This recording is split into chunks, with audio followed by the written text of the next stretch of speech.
We're going to start this practice with some breath work, pranayama. I'd suggest start seated if you can. Sit on any chair that allows you to be relatively erect through the spine, and it would be great if your feet can touch something. If not the floor, you can pad the feet with a blanket or a cushion. So for this practice, the other thing that might be handy is a yoga block. And if you don't have a yoga block, you'll be fine. We can actually use your chair as support for an alternative. So if you have a yoga block, take a moment and grab one. And then let's all meet seated. So you can see I have my feet a little bit forward and wide, so I'm kind of like a tripod. There's a little bit of support coming from my feet and the rest from the base of my torso. Find a place to set your hands that allows the arms and shoulders to relax.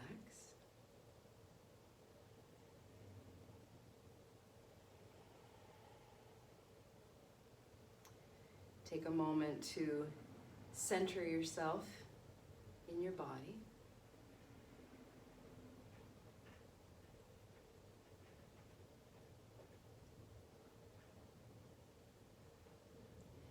And now bring your very simple, direct attention to the sensation of breath in your body.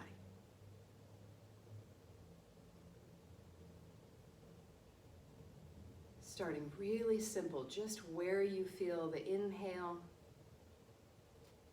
and where you feel the exhale.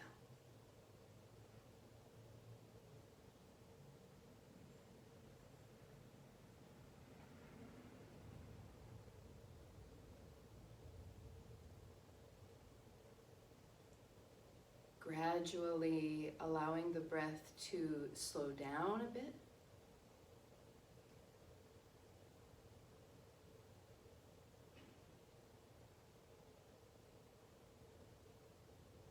And maybe as a natural effect of maintaining concentration on the breath like this, the breath starts to smooth out a little.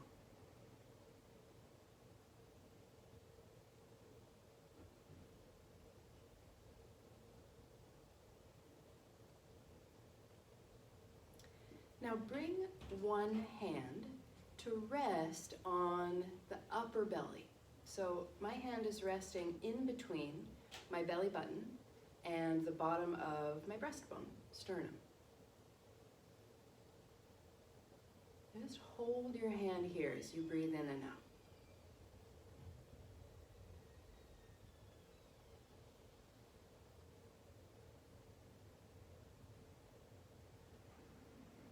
In yoga anatomy, this is the region of the solar plexus chakra, Manipura. At the back, if I had another hand that was resting at the back of this area, that's the kidneys and the adrenal glands sitting on top of the kidneys.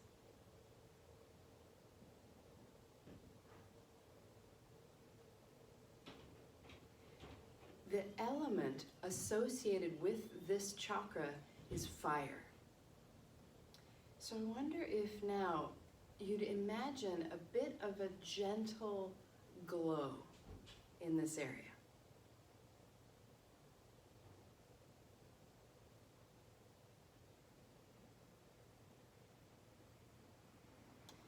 And now picture this. As you inhale, send the breath to this area and the glow brightens just a little. And as you exhale, let the glow spread throughout your body. So on the in-breath, this gentle glow at the solar plexus warms up. And the exhale spreads that warmth down into the legs, arms, up into the head.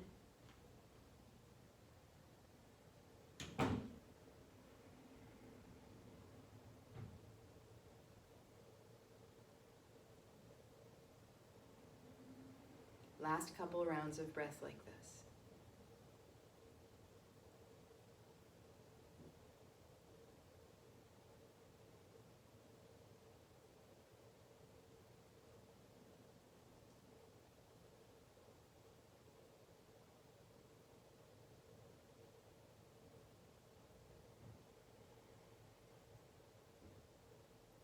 And then let your hand come back to rest in your lap.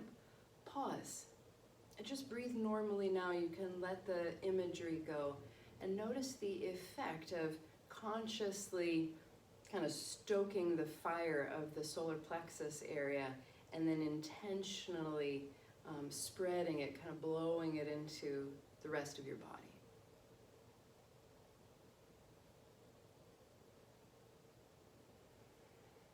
And if you do feel like you have an experience or a sensation from that, we might say that is an experience of prana, or what in yoga is the subtle energy, which is the secret passenger on the breath.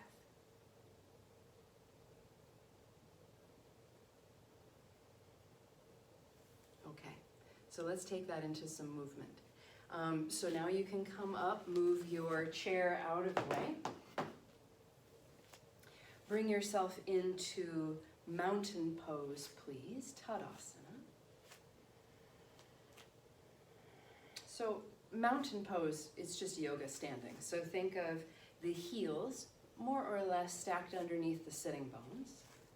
Spread the weight on your feet so it's even front to back, side to side. And then relax the arms so the arms and shoulders can let go here.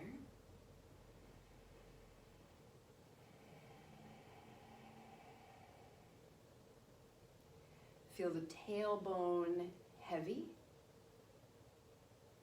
and feel the crown of the head light.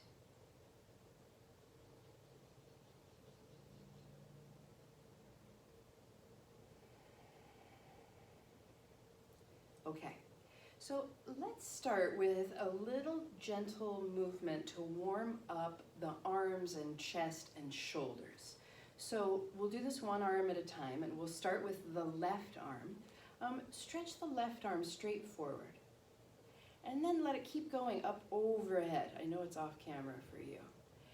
And when it's overhead, turn the palm so it's facing out, and then reach the arm back behind you, and then all the way down. So the arm goes forward, it lifts up. When it's up, turn the palm out, stretch it back, and let it lower. So keep going.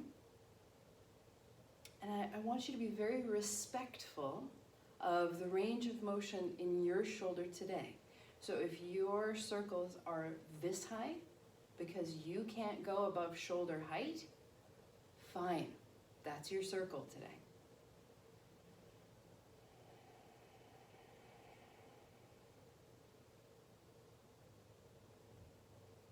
Now the next time this left arm comes to rest to your side, do a few little rolls back, just of that shoulder.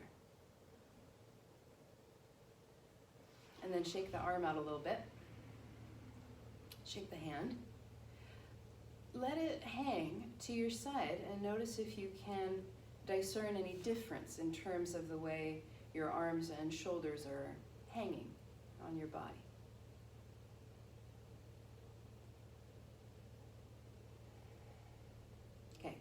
Let's do the other arm.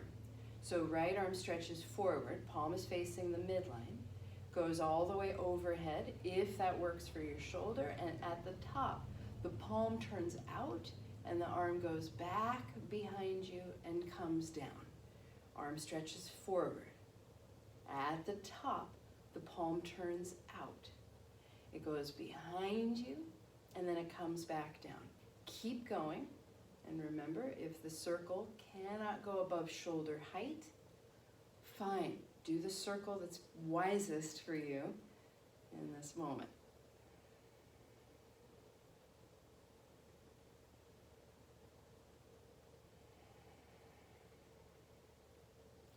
Do this one more time,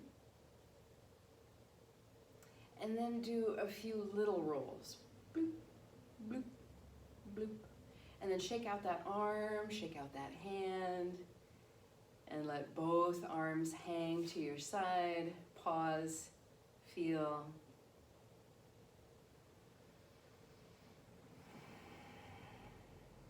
Okay, So now we're going to take this warmth and energy and move through a little, very gentle, flowing warrior sequence. So this is Warrior 2, Virabhadrasana 2. Let's get in together. So bring your hands to your hips, please. Step your feet out wide. This will be pretty individual, maybe 3-4 feet, more, less. Get that block a little bit out of your way. So start with the toes turned forward, like mountain, and now please bring your hands to your hips. We're going to go do this first to the left-hand side. So please turn your left leg all the way out, so left toes point this away. And then this back foot, kick the toes in a little and the heels out. And now bend both your knees a bit. What I want you to feel is that ankles, knees, and hips are pointing in the same direction. They feel in alignment. Now maintain that, straighten the legs, and just lift the front of the spine and turn the chest forward so the chest is facing towards me. Stretch your arms out. Turn the palms up. And notice when you turn the palms up, the shoulder blades are able to drop on the back and the chest feels open. Let's do a little test bend for the front knee. Look down at that left knee. Bend it, and we want to make sure of two things. One, that it's tracking right over the toes, and two, that it's not going a whole ton past the ankle. Some is fine, but not dramatically, shall we say. Straighten the leg. So that's your knee bend. Now let's do something a little special with the hands. Keep the left hand, that's going to be your front arm, palm turned up. Turn the back hand down. Reach into those fingers. So we're going to let the hands be evocative of certain ideas. So the back hand with the palm turned down is reaching into our past, into our history. Now swivel your gaze out over this front hand. Palm is open to the future. And then here we are standing straight up and down in the present. So keep your gaze out over that open palm, and here we go. As you inhale, lunge into the front knee. Remember that tracking. As you exhale, straighten the front knee. Try that again. The inhale, lunge into the front knee, Warrior 2. Exhale, straighten the leg. Do that a couple more times.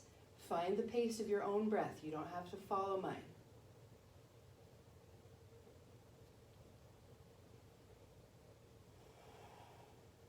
Now let's make this next one a hold. So as you inhale, come in, and now as you exhale, stabilize here. And I want you to bring your attention back to that solar plexus region. Maybe imagine one hand at the front, one hand at the back, and let it feel balanced there. Send one of those breaths right into that gentle glow.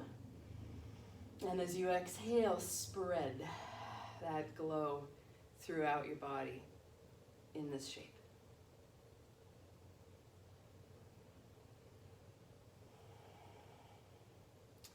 Let's release. Straighten that front leg. Ooh, relax your arms, turn your toes forward. All right, let's go right to the other side. So bring your hands to your hips, and you'll feel the hips have to turn a little bit for this. Don't force them to stay squared off, okay? This right leg now turns all the way out. So right toes point that away. On this back foot, turn the toes in and the heel out, and then bend the knees a little. Push into the feet and feel. Ankles, knees, and hip joints are all facing in about the same direction. And now straighten the legs. Lift up the front of the spine and turn the chest forward. Stretch the arms out about shoulder height. Lower is fine. And feel, with palms open, I'm able to drop the shoulder blades and open the chest. Now, keep the right palm up. Turn the left palm down. And feel, stretch through these back fingers, push into the back foot. Connected to what's behind us. Swivel your gaze out over this open palm, open to what's in front of us. And then our torso is straight up and down in the present. What's with us? Here we go. Virabhadrasana 2. On your inhale, lunge into the front knee. And on your exhale, straighten the leg. So the inhale takes you in, Virabhadrasana 2.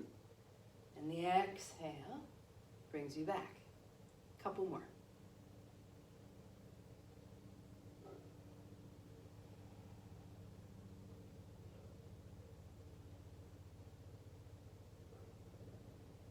Let's make the next one our hold. So inhale into Virabhadrasana 2. Exhale, stay in the position. Now breathe normally. Picture that hand on your solar plexus area. Make another ghost hand that sits at the back and make those hands feel balanced. And then send a nice easy breath into that gentle glow. And on the exhale, spread it out into the fingertips, out to your feet.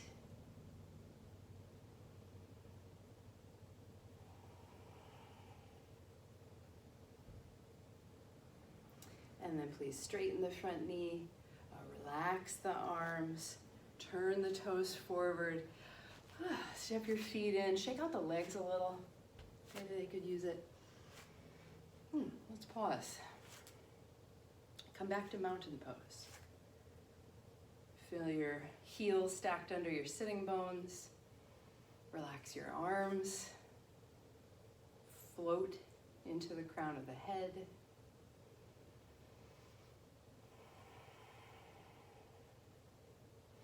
And just feel your life force.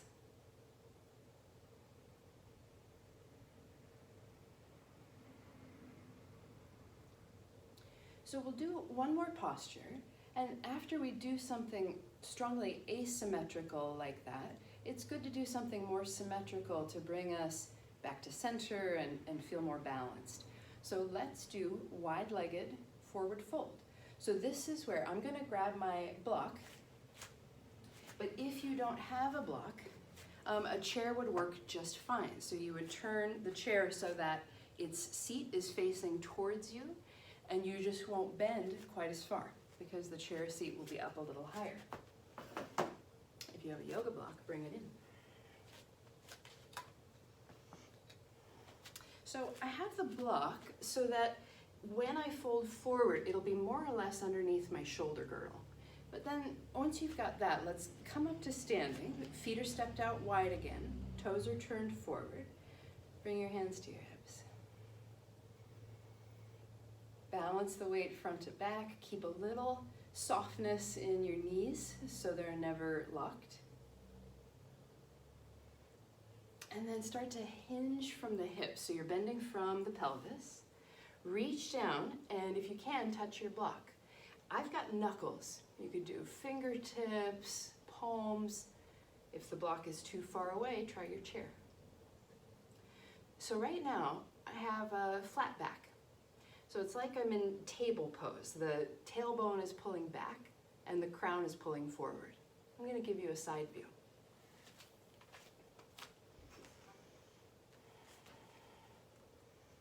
Yeah, more or less like this.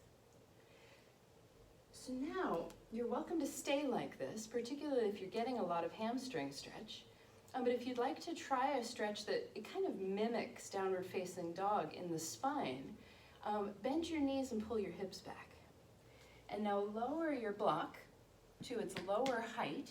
Bring your hands to either side. If you have the chair seat, you could just rest your forearms on the chair seat and then see if you can rest your forehead towards your arms. If you're here with me, with the block, stretch it forward and drop your head. So you'll notice I'm pulling my hips back just as much as I'm pushing the block forward, so my spine is stretched long like it would be in downward facing dog.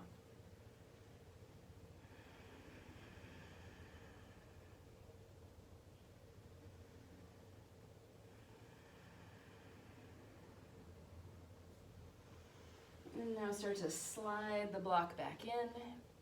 Bring your hands to the tops of your thighs. Push into your thighs. Help yourself up. Turn, last time, into mountain pose.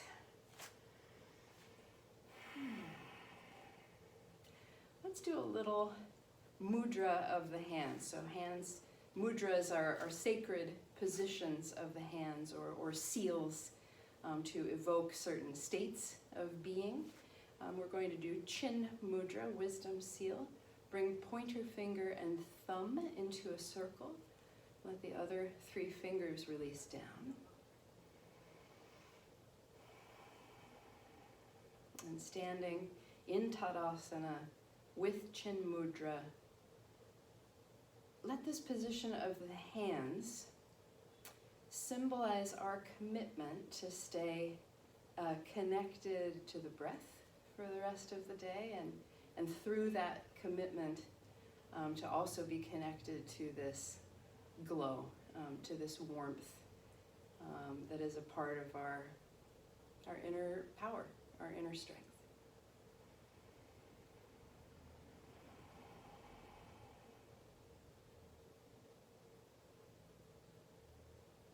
Thank you very much. Have a wonderful day. I'll see you soon.